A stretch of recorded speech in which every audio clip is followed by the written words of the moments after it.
voyez bien que mingi va te sur moi. Même ceux qui entre guillemets, dans un peu de erreur, dans un peu de faute, parce que je suis humain. On a pas des succès, 15 ans, 16 ans, 17 ans, poto, 17 ans, 18 ans. Ce n'était que normal que peut-être on a trébuché. Mais qui grandit, ça s'agit. Vous comprenez? Très bien. Voilà, qui grandit, ça s'agit. Héritier à 2005, à quoi vous allez héritier à 2015, impossible. Voilà. Et surtout dans la maison mère, la turbulence est belle, si je te dis que ma belle est à la moi, j'étais dans maison mère, il y a eu une période où c'est permettant même que Batubazo Longwana Wenge pour Kakol héritier.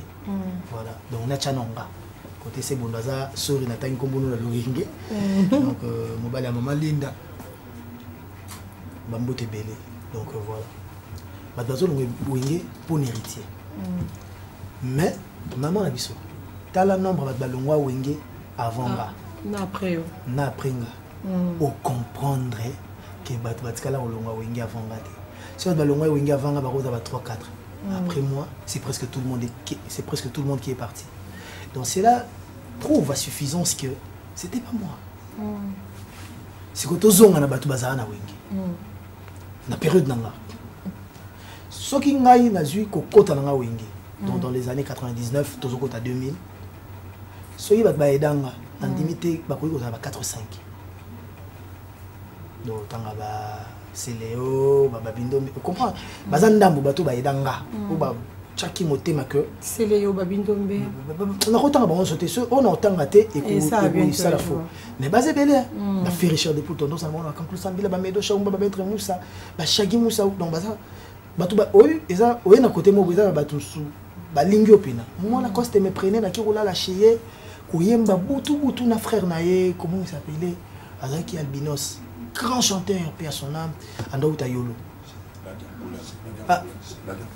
ma couleur la dit Schengen la dit en couleur personne n'aime vraiment tu viens de mané kuna aussi quand tu es en envoi donc comprendre que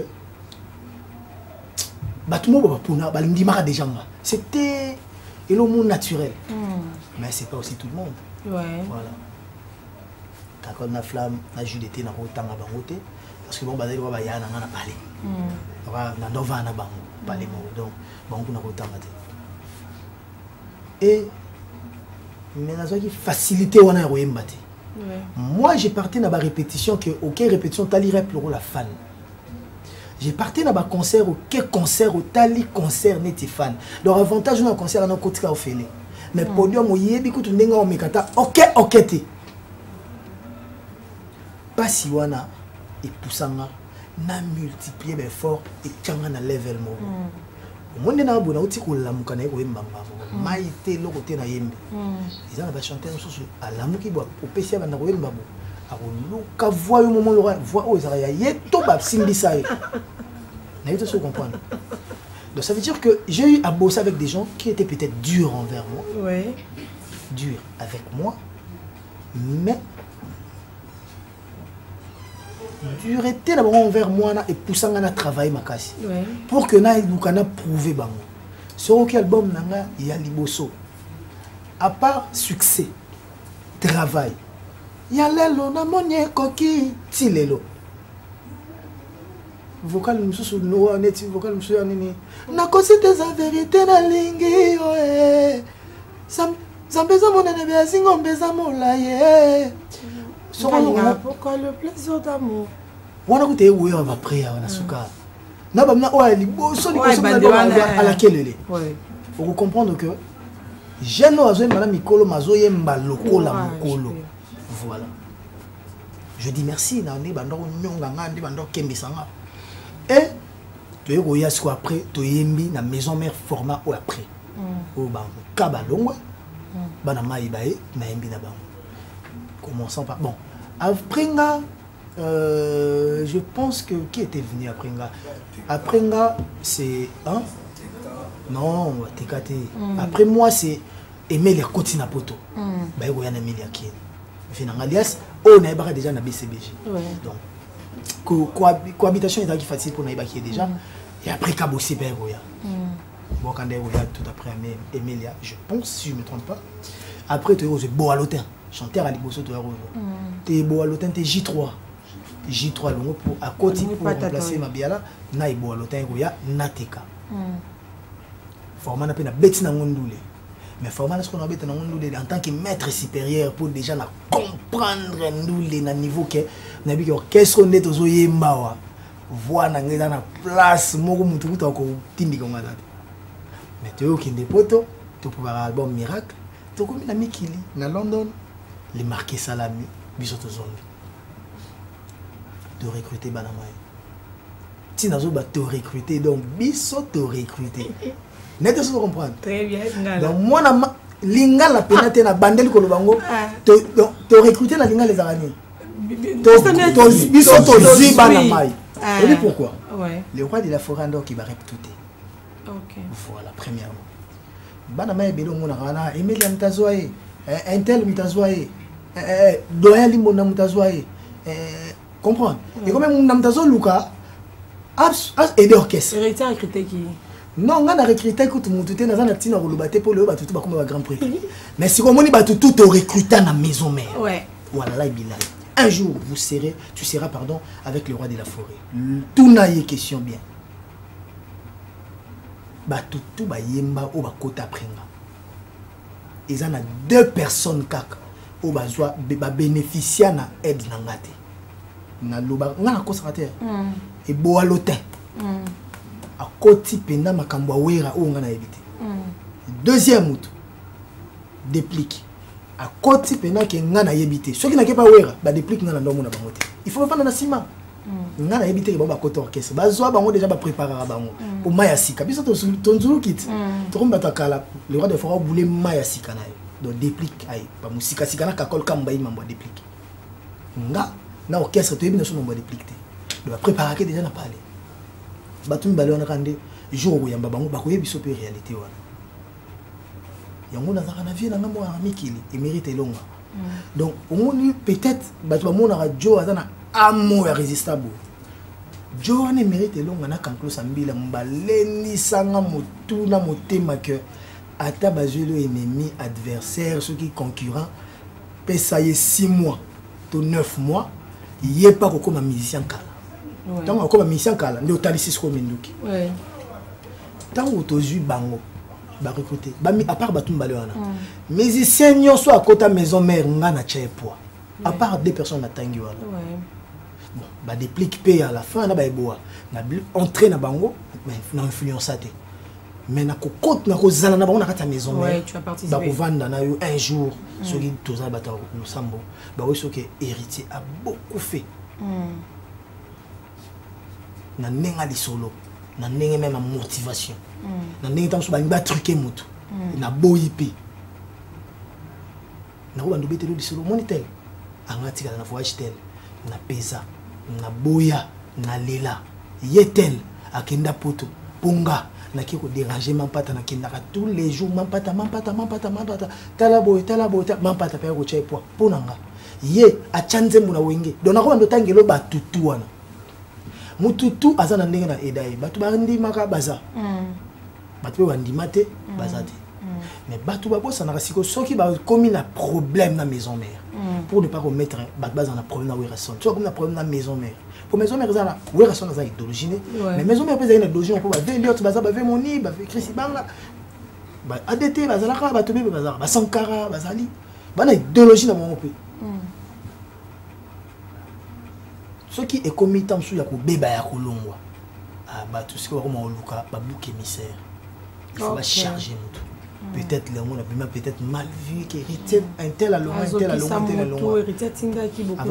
Avant que tu aies commencé, tous les bateaux balongwa. Ils ont un artiste mort à longa maison mère au yonga tout ça à longwa. Les rois de la forêt à vivant.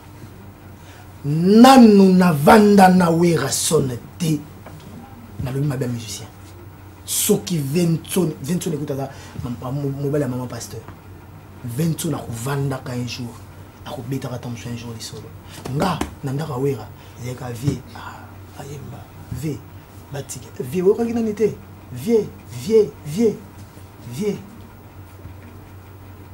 nga bango tout wana il savait aussi que pour bazala bien à le roi de la forêt il devait passer par moi et j'ai demandé rien en retour bato bazanaka kolinganga mingi bazalaka yeta msu ausala crine à Boakinga yango na maison mais ngaba ndako boaka déjà yawera bina loketo na yo esala makambo héritier nyata mais poni bazo chapi ba mission msute est-ce que nazaki mission kananga moko obi poni ba roi David na bazo boaka ba kene kene na bazo boaka ba kribo chama il savait ce que je faisais nazaki motivateur tant orchestre wana e ba panzani batika na poto na Londres surtout tikali j'étais là pour motiver na le roi de la forêt na ba mission tozoki asika et belé penga na pesi bango ba kombo les bogards ngam na loba 20 na zotuna kuna les mignons ba benge soki nani ngam na pesa comme les bogards roi David ba pesa kombo miso ba benge Chris Benoit pour kacher mo ba période na ndo benye ya mkusa ndo kanga ba kachi Chris Benoit ba pesa ba kombo belé ngam na loba roi David le roi de forêt bien roi David est bien pour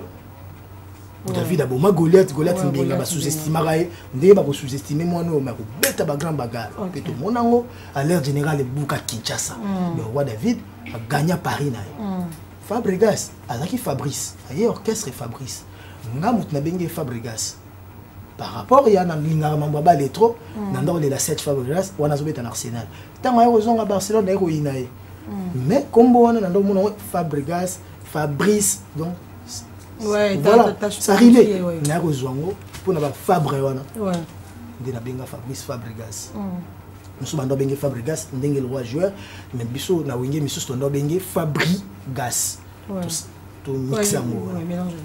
Donc basé belé na pesa ba kombo. Donc tant que ba lobaka que montalonga qui pour héritier na kamwa. Toucher point à frère na biso. Nzamba juste. On a un plateau na plateau PA ndeko na yo Papi Mboma si ça dérange pas de citer tout un ati lokole mais ça bango j'ai mis ma carrière en jeu entre les mains de Dieu exposer carrière nanga exposer vie nanga ce qui est héritier à Bundana brigade et à Zoki sa brigade nzamba détruire carrière nanga parce que ma kila ya mutu eza sacré autangi sa makila ya mutu eza blague terre mais si aujourd'hui ma carrière est autambola rap et na ko prouvango utangi showbiz batu ba beta showbiz ba ndo tuna mukolo showbiz PDG de Okasongo na Erika Songo fina showbiz wana à $100 mutu moko ta beta showbiz akoya na vidéo lokola o ngana ochawana batu ba beta ba showbiz ba $30 ba $20 bazana no ba kotisa nombre o ngana kotate à $100. N'êtes-ce que vous comprenez? Donc ça veut dire que Dieu continue à marcher avec moi. Donc ça veut dire que Dieu lui qui connaît tout c'est que bakoselanga makambo balatisanga likambo. Je reconnais que mutazoki savent ndeko azali mutunga to ndako zanaye azali nangana mona côté na biso na kitambo ndazoki c'est tombe des autres bandi mais ngati venir à la télé dire que héritage zoki muninga atie soki mbeli so mulangi et puis combien de parents ba vandi bota oh comment artiste au jeune ba ko sala muninga mabe makasi bo Dieu seul sait ay muninga otambusa biso un jour na bandeli ko un jour le frère c'est un musulman même si on a pratiquant un musulman un jour il y a muta ko corriger ka mokeli que c'était pas héritier de la guerre musique c'était pas héritier qui m'avait blessé Dieu me voit nzambo mettre le temps et des circonstances le mensonge peut courir pendant 10 ans il suffira juste d'une seule seconde pour que la vérité vienne et prendre place voilà donc par là je voulais dire quoi na kokoy ko beta ko marteler sur le frère té lelo nazana posa wana té bato bayoka ngaka na ba problème na bato na posa au moni pourtant bayoka ba discuter sur le problème il y a héritier na intel tant on a nani ba ekola ta nzembo moko c'est ça. Benjamin lui c'est que j'avais dit on va prendre Showbuzz d'héritier bien fina yango ça sera pour le plaisir de apôtre Belle Maya bon dimanche à vous bon dimanche à Clément Kadima 10 amis Bali Corniche Tambani il y a Gisèle Bongifa Berger Junior Kabeya